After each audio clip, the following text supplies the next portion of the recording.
Nuclear power is a unique source of energy that can produce power for an average of 30 years. Within those 30 years, many industry techniques are improved upon and changed throughout the time in order to keep the project up to standards. Companies like Duke Energy are involved in these types of projects that provide power to hundreds and thousands of homes in the North Carolina area.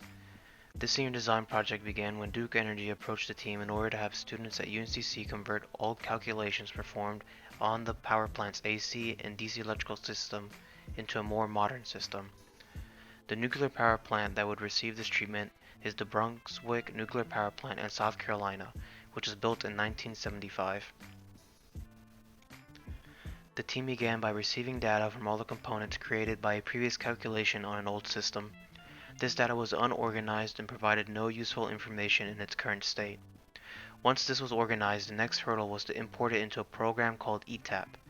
ETAP is a power industry analysis software that is utilized by all sectors of utilities. The team was able to take all the previously modeled circuits and went through the time-consuming process of modeling them in ETAP. A challenge faced by the team was it had to learn an environment of ETAP that is not commonly used in the industry. This required hundreds of hours of research and understanding its limitations and benefits. Although ETAP is a powerful analysis tool, it does not have many user comforts. Users must go into each component of the circuit and manually assign their values. On top of this inconvenience, the team also had to deal with issues from the old analysis provided, where some circuit sections were unable to be seen and component symbol standards had been changed over the years. These types of errors were encountered throughout the whole circuit modeling phase, but were sorted out by the time it came to run the final analysis.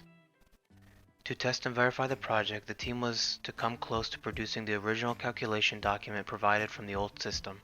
The final result and deliverable was an ETAP manual on how these results were achieved, so it may be shown to future engineers who need to replicate this process for other power stations.